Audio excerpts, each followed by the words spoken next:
La historia del Instituto de Investigaciones Sociales es parte de nuestras raíces y nuestras aventuras académicas son parte del instituto, así que relataré mis andanzas. Ingresé al instituto al final del periodo de Ricardo Posas a través de la repatriación de CONACYT, y en aquella época el instituto estaba conformado por áreas de investigación. Yo me adscribí al área rural, al área agraria, la cual estaba constituida por 9-10 investigadoras que estaban preocupadas por el devenir del campo. Es decir, se hablaba mucho del desarrollo, pero continuaba y se acentuaba una pobreza. Se hablaba de transformaciones agrícolas, pero perdíamos bosques y selvas. Se hablaba de un desarrollo agrícola también, pero había una pérdida de biodiversidad y de agrobiodiversidad. Había territorios mancillados y degradados, movimientos de lucha reprimidos. Así nos inscribíamos en debates teóricos, pero también algunos empezábamos a la investigación, acción participativa a largo plazo. Y en nuestros temas, pues la conservación era ¿para qué? ¿Para quiénes? Y entonces así nuestros caminos corrían paralelos a veces, y a veces estas aguas de los ríos se entremezclaban. En el instituto mi formación académica comenzaría a tener un sentido.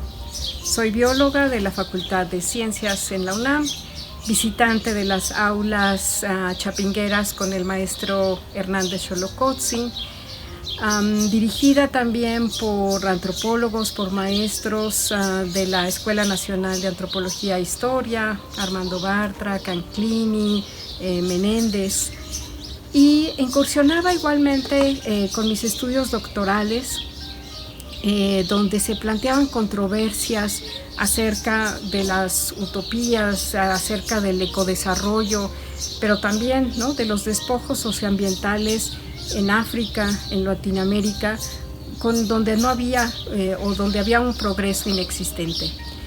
Todo esto era cuestionado por los agrónomos, por los antropólogos, por los sociólogos franceses, como directores míos, ¿no?, Maurice Godelier, Marcel Mazoyer, René Dumont, Philippe Descola. Pero formando parte ya después de un proyecto de investigación en Burundi, marcada por las guerras etnoterritoriales, decidí la repatriación a México. Y así las reflexiones florecieron en el área agraria rural.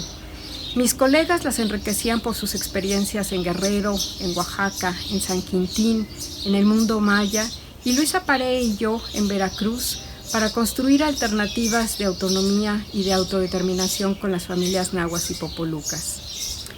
Pero también en algunos momentos nos encontrábamos fuera del instituto, es decir, en las marchas, con la CEMPA, consolidando vínculos además con colegas de la UAM, de la ENA y de la propia UNAM.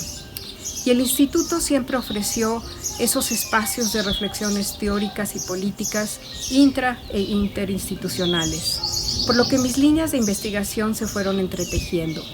La construcción de la seguridad agroalimentaria, terrenos agroalimentarios o territorios más bien agroalimentarios, sentipensares con el mundo rural, controversias de esa conservación, vulnerabilidades frente al cambio climático y de los eventos hidrometeorológicos, género y heterotopías bajo la cobija de la ecología política.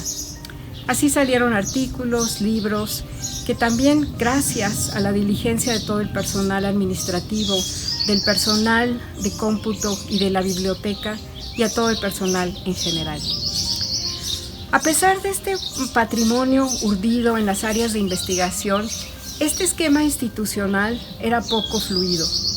Directores venideros como René Millán y Rosalba Casas buscaron otras formas de organización con el fin de tejer líneas inter y transdisciplinariamente, como construir puentes entre las áreas, cómo desarrollar esos nuevos mosaicos temáticos cuando sabemos que los campesinos de allá, del medio rural, son los obreros de las ciudades y los obreros son los campesinos que cultivan sus milpas. Cuando los alimentos y el agua provienen del campo, despojando a las comunidades agrícolas para cubrir las necesidades de las ciudades. Nos preguntábamos entonces cómo generar líneas conjuntas con demógrafos y politólogos para entender esos vaivenes poblacionales y ahora más que nunca encontrar vías para analizar las migraciones forzadas por el cambio climático y la falta de políticas al respecto.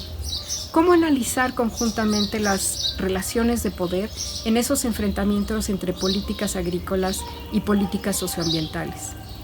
¿Cómo construir líneas entre los estudiosos y las estudiosas de pobreza y bienestar para comprender la indigencia rural? Hay que recordar que 7.7 de cada 10 se encuentran en pobreza estructural. ¿Cómo extender, los rizomas de investigación para explicar la violencia rural, los desplazamientos forzados, la violencia generada por el desplazamiento por el cambio climático, los campesinos capturados por las redes de narcotráfico?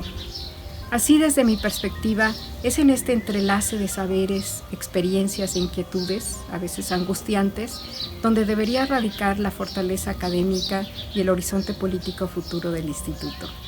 Gracias, colegas. Hasta luego.